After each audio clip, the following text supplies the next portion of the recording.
Le kiosque d'Europe 1 et ses plumes, Marion Calais pour les régions, Jean-Philippe Ballas pour la presse internationale, Axel de Tarlet pour les chiffres et l'écho, Eva Rock devant la télé. Bonjour à tous. Bonjour Thomas. On commence avec vos quotidiens nationaux. Beaucoup de politique à la une ce matin. Avec d'abord le débat lié au droit du travail. Valls s'attaque à un tabou de la gauche, titre Les Échos. Et ceux qui doutent du caractère tabou du sujet peuvent se tourner vers l'humanité. Le tandem Valls-Macron n'est pas l'avenir de la gauche, titre l'UMA. Non, aujourd'hui en France, on parle de chaude ambiance à La Rochelle. Et on a bien remarqué que la chemise de Manuel Valls avait fini trempée hier. Elle en disait long sur l'énergie que le Premier ministre a dû déployer pour achever son discours avec un semblant de sérénité. C'est vrai que niveau transpiration, c'était du Johnny Hallyday. Je ne sais pas si vous avez vu ça hier, c'était impressionnant. Oui. C'est aussi dans Aujourd'hui que la journaliste Catherine Gracier, mise en examen pour chantage et extorsion de fonds au préjudice du roi du Maroc, parle pour la première fois. Je suis tombée dans un piège, dit-elle, je me suis laissée tenter, j'ai eu un accès de faiblesse, reconnaît-elle, mais pour elle, c'est le palais qui propose, le palais qui corrompt, comprendre donc le palais royal marocain. L'autre grand sujet, évidemment, c'est la rentrée. Une des nouveautés sera l'enseignement moral et civique dispensé du CP à la terminale, nous dit La Croix, qui titre « La morale à l'école, un exercice délicat ». Libération, de son côté, s'intéresse aux profs. Ils sont affûtés, ce qui n'empêchera pas une rentrée sous tension pour Najat Vallaud-Belkacem. Elle fait la une d'aujourd'hui. Elle reconnaît qu'un malentendu s'est installé avec les enseignants, mais confirme que sa réforme du collège s'appliquera bien en 2016. Allez les amis du kiosque, une feuille, un papier, premier interro de l'année. Allez. Le cartable d'un élève de CM1 ou de 6e, ça pèse combien aujourd'hui? Question posée par 20 minutes. 3 kilos. 2 kilos. Et en tant que vous n'êtes pas allé à l'école. 8,5 kg en moyenne, alors qu'il ne devrait pas dépasser 10% du poids de l'enfant, c'est-à-dire en gros 4 kilos. À la une des régions, Marion Calais, merci Eva Rock pour ce... Marion Calais, quelles sont donc 3 unes de la presse régionale qui vous ont marqué ce lundi matin? Un port bloqué pour des machines à café, c'est le titre de Nord Littoral qui évoque le blocage hier du port de Calais par des marins de la Scopsi France. Ils voulaient récupérer du matériel sur 2 ferries. Dans le courrier Picard, des obsèques sous haute sécurité. Un important dispositif militaire encadrera les obsèques de 3 des 4 tués dans la fusillade de Roye la semaine dernière. Et puis Christophe de Chavannes privé de permis. C'est à la une de la République du Centre et pour cause, l'animateur a été contrôlé vendredi soir à 230 km/h sur l'A71 dans le Loir-et-Cher. Ouais, c'est 100 km/h de plus que la vitesse autorisée. On arrive plus tôt mais on meurt plus vite dans ces cas-là. L'histoire du jour, c'est un portrait, celui d'un passionné de tennis que ça mène au bout du monde. Un enfant de la balle, comme l'écrit l'Alsace ce matin, qui a sans doute serré la main de Roger Federer plus que vous ne le rêveriez, Thomas. Je vois vos yeux écarquillés. Ce garçon... Il est arbitre de tennis et a seulement 24 ans. Il vient d'enchaîner Roland-Garros, Wimbledon et l'US Open. Pas mal. Il y participe en ce moment d'ailleurs à l'US Open. Ça a tout juste commencé. Une ascension fulgurante pour cet Alsacien d'origine qui a commencé à 18 ans, qui a toujours préféré aussi la musique et le sport à l'école. Mais aujourd'hui, c'est de front qu'il mène ses 2 passions, puisqu'en plus de ses déplacements sur les cours du monde entier, il est aussi étudiant à Strasbourg pour devenir journaliste sportif, et des journalistes, il en verra l'an prochain, puisque le jeune Manuel Absolu, c'est son nom, fait partie des 64 arbitres non brésiliens retenus pour les JO 2016. Donc joli parcours, c'est donc à lire dans l'Alsace ce matin. La presse internationale, Jean-Philippe Ballas, on va en Inde avec une histoire proprement hallucinante, 2 jeunes filles condamnées à être violées. Oui, et je n'invente rien. 2 sœurs de 23 et 15 ans, jugées par une sorte de tribunal, le conseil de leur village. Ça se passe au nord du pays. Leur crime, il n'y a pas de crime. Il s'agit purement de déshonorer leur famille. Parce que leur grand frère s'est enfui avec une femme mariée, une femme d'une autre caste, bien supérieure, alors que lui et ses sœurs font partie des intouchables. Bref, il faut laver l'affront. Alors, les hommes du village se sont réunis. Ils ont décidé, puisque le grand frère n'est plus là, ce sont les sœurs qui vont payer. Condamnées donc à être violées, puis exhibées nues en public, le visage peint en noir. C'est un site d'info indien, Zimedia. Également le magazine américain Time qui raconte cette histoire abominable. Et la peine a été exécutée ? Alors non, heureusement je dirais, parce que les 2 sœurs ont réussi à s'enfuir et elles se sont rendues à la Cour suprême du pays, en Inde.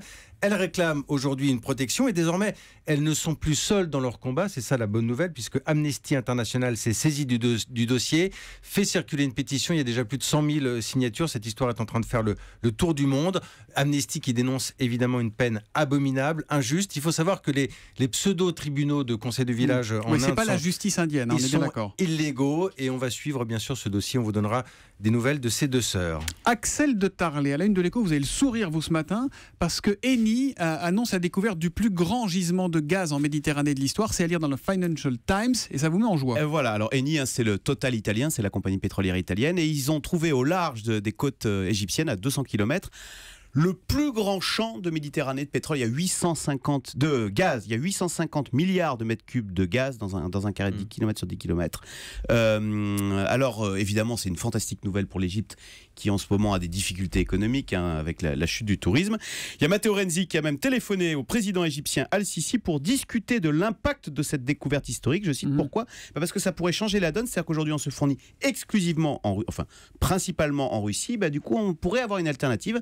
Suite à cette découverte, on pourrait désormais se fournir davantage en gaz égyptien. C'est hyper rare ce genre de découverte, non ? Alors, en fait, les compagnies pétrolières en permanence font des recherches. Elles en font surtout quand le prix du pétrole est élevé. Et en permanence, on trouve quand même de nouveaux champs.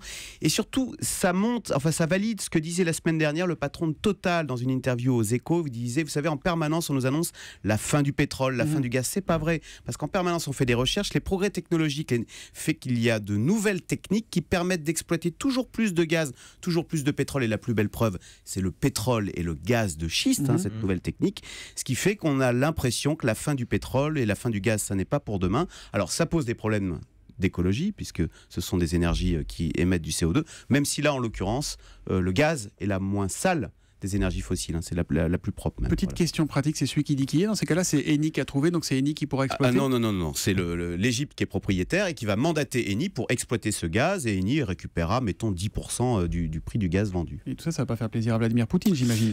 Mais ça va faire plaisir aux Égyptiens, voilà. On viendra va pour les plaire à tout le pyramides et monde. pour le gaz. Axel de Tarlet qui lit donc aussi le Financial Times tous les matins.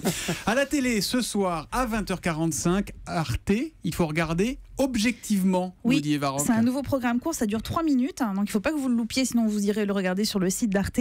Ça répond enfin à la question posée par Martine, objet inanimé, avez-vous donc une âme ? La réponse, elle est oui. Ah oui. Vous imaginez, pardon ? Vous aviez un doute ? Non, j'ai pas de doute. On est dans l'appartement d'un trentenaire, et ce garçon, à peine sorti, tous les objets se mettent à s'animer, à s'agiter, à se parler. C'est pas un dessin animé, c'est bien une série, mais ils ont utilisé une technique qui s'appelle la stop motion, qui est utilisée en animation pour que tous ces objets prennent vie. Alors par exemple, dans la salle de bain, c'est ambiance mafia. Le tube de masque hydratant prévient le savon de Marseille de l'arrivée d'un petit nouveau, un gel douche.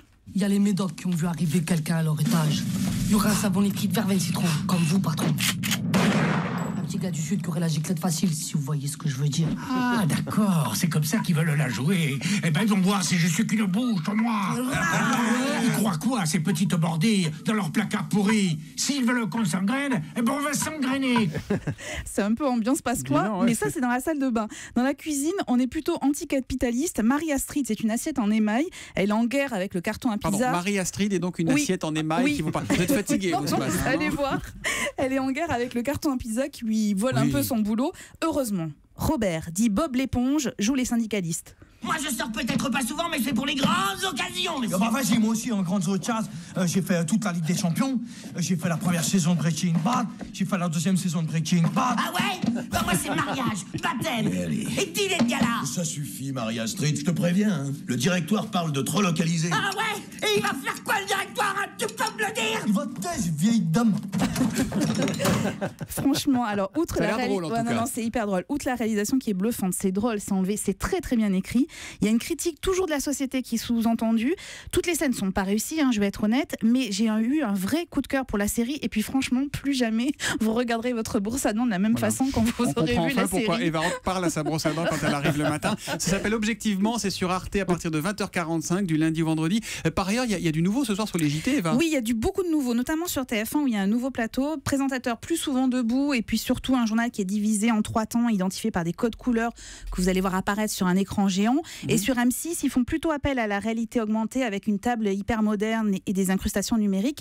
On va regarder ça ce soir pour savoir si c'est pas trop gadget et s'il y a vraiment un apport de fond avec ces nouvelles technologies. Et on regardera tout ça avec Gilles Boulot d'un côté, avec Xavier Demoulin de l'autre. Ils sont toujours au poste, les deux. Et oui, ils rentrent aujourd'hui. C'est leur rentrée. Allez embrasser votre brosse à dents. Merci, rideau sur le kiosque.